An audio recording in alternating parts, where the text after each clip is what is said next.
Hello, everyone, and welcome to another episode of the Wise Decision Maker Show, where we help you make the wisest and most profitable decisions. My name is Dr. Gleb Tsipursky. I'm the CEO of Disaster Avoidance Experts, the future work consultancy that sponsors the Wise Decision Maker Show. I'm joined today by Dave. Dave, can you please introduce yourself and share a little bit about what you do? Certainly, Gleb. Thank you for having me. My name's David Ayersman. I'm Vice President and Chief Information Officer at New River Community and Technical College in West Virginia.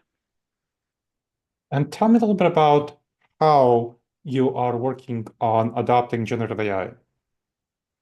Well, I imagine, like most of my peers, it's something that is really difficult to keep up with, to be honest, because it's Mm, happening so quickly, and it's not replacing anything else. We have to do everything else, and yet we still have AI mm, that we have to learn about. We have to be prepared to defend against because it's an arms race, really, with bad mm, actors gathering their information even quicker than we can. And mm, so it's a difficult situation, but it's exciting. Probably the most exciting time I've been in higher ed, and I've been in mm, higher ed for 30 years or more. mm. So what makes it so exciting for you? Well, like I said, the change is so rapid, but it's Mm, also so promising. It's got so much potential because mm, it's, first of all, we're learning new definitions. We're learning a new language about how we can mm, even refer to it and how AI can assist us. It's not just one thing. mm, AI is a lot of different kinds of things, as we well know. mm, And so it can be ultimately, down the road, maybe a couple more years, it can be pretty much standalone potentially without mm, a lot of human intervention. But for right now, it's a tool that we can add to our mm, arsenal of other tools to improve performance in a lot of different areas. And I think mm, there are plenty of examples for that, but something as simple as Grammarly, just to take the burden of linguistics and grammar checking and spell checking mm, away from the writer, it frees them up to put their ideas out more quickly. And so something like mm, a grammar checker is a wonderful tool. But the mm, opposite of that would be something that's creating content and then pretending to be written by the student. And so those are challenges that we mm. also have. Now, tell me a little bit more about how you're approaching AI governance. So you're talking about these challenges, promises and challenges that require some kind of policies and some kind of governance. How are you approaching the questions of governance around generative AI? Excellent question. And I feel like we're, like a lot of other people, probably we're a little bit more behind than we would like to be. We don't yet have a Mm, policy, for example, at my college for AI. It's just so new and changing so mm, quickly that it's difficult to pin down, but we're getting there. It's on our list now and it's a high priority. But we're looking mm, to state agencies, we're looking to vendors and other organizations, the federal government, about what mm, their AI policies show, what they cover, mm, as a guide for how we can develop our own and meet our unique needs. mm. So tell me a little bit about some use cases that you've developed that you find are helpful. So let's talk about some helpful, talk about some challenges and problems as well, but tell me a little bit about what you found to be helpful besides the grammar checker. Certainly. Well, I think a big one is really, like I said, the arms race. For us to get a leg up in the Mm, arms race against the bad actors, our cybersecurity defensive measures need to incorporate AI, and we have. mm, We've adopted a program, Sophos MDR is just one example. mm, There are many others, CrowdStrike and more. But the point is that we've added the intelligence to our defensive posture so that mm, we can be prepared to address the AI threat of bad actors. mm. Tell me a little bit more about the threats. What are the kind of threats that you're seeing out there? And so that what are you trying to prepare for? Well, the most immediate threat, I guess you could say, would be fake IDs or fake applications for admission to the college. These are Mm, people or bots possibly that are submitting applications to be admitted to the college. They get financial aid potentially if they're successful, and then they basically steal that money from the federal government. oh, We wow. haven't had a case of that at my college, but from what I've Mm, read, we've certainly had fake applications. We've been able to identify those. But with the mm, help of AI, which we're not yet applying or implementing at my school, but we're preparing to, we're looking at mm, being able to defeat that threat too. But that's just one. mm, I mean, mm, there's so many, to be honest with you. I mean, we have mm, the landscape, the threat landscape is much broader now because of AI. We've got mm, IoT. We've got even our own uses of AI are now targets for malicious AI to attack. And so it's mm, not just the people they're attacking, it's also our own AI that is a victim potentially of that. mm. That makes sense. Tell me a little bit more about the kind of conversations that you're having with the leadership about the strategy around generative AI.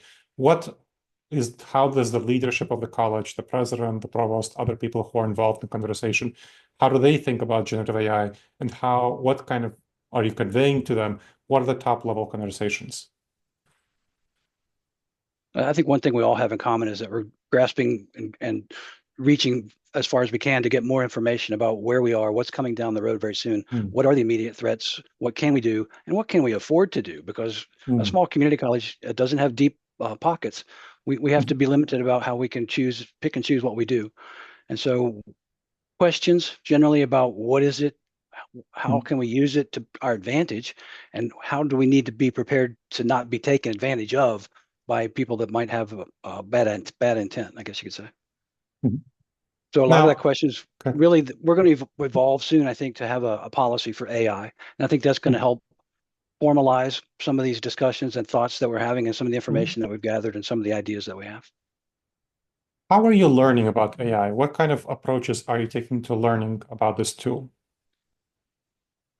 Well, to be honest, you can't. Every news brief I get practically has something about AI. It's such a common topic. It's hard to miss AI. But to really rifle in on the good information, you have to be specific and selective, I guess, about choosing where you get it. I think one of the most recent documents I've begun to take a look at, and vendors too, are sources of information. Like one vendor's given us the definitive guide to AI in higher education. Of course, that's just their perspective. But we have a lot of vendors. I mean, 20 or more vendors that each have their opinion about what we should be doing to prepare for AI. But I think that federal government and other documents, I've got a artificial index. Let me get to the top of the document. Artificial Intelligence Index Report for 2025. I thought I would go through that pretty quickly, but it's over 400 pages. And that's just one, there's 8 of these. This is the 8th year they've done it, but it's got tremendous information in there. And it really does boil it all down. It sounds overly lengthy, but it's a quick read, to be honest, and it's got good information in it for higher ed. Now, thinking ahead, what kind of barriers are you anticipating to adopting generative AI effectively? There are a couple of real obvious barriers. Like I mentioned, one is budget. Not every vendor that we've got is beginning to release AI features with their updates. And so I made a list just recently for the benefit of these discussions we're having at my campus about, well, a lot of people are thinking that we still need to prepare to use AI, but in reality, we've got 23 vendors at my college already implementing AI. And so it's sort of sneaking into the institution. It's not coming in with bells and whistles. It's coming in sort of quietly. It's a new feature that Zoom, for example, we're using right now. Heavily uses AI. And so we've got a lot of other products that are implementing AI features. I sort of forgot the question. Could you go back to that real quick? Sure. The barriers, what kind of barriers and obstacles? And one of those obstacles is that it's not coming in with an starting on this date, we're going to use AI. No, every vendor has their own calendar. And so this is sneaking in. So one barrier is you can't stop it. We just need to wrap our arms around it and try to control it to some extent. That makes sense. Now, as we finish up, is there anything else that you haven't shared with me and anything you want to share about your vision for what your ideal vision for generative AI usage at the college would be? That's a very interesting question too, because it requires you to imagine a future that is, no one can predict it, but we sort of see some things that are going to happen. As I mentioned, I think early on, at some point, it's going to become standalone. Right now, human intervention is still pretty much required to make AI do what we need. But at some point, it's going to be a lot more autonomous. And that's going to be a really exciting moment, I think, when that time comes. But up until then, we're going to just make progressive steps, but it's going to be fits and starts where it's going to be huge releases and advancements, and then maybe a little quiet period. But then it comes not in a linear path. It comes in spikes, I guess you could say. Excellent. Well, thank you so much for sharing your expertise, Dave. That was very, very helpful. Thank you so much for having me. And thank you to the audience for checking out another episode of the Wise Decision Maker Show. Please make sure to subscribe wherever you checked out the show and leave a review. It helps other people discover the show and helps us improve the show. And if you have any questions, email me at gleb, Gleb, @disasteravoidanceexperts.com.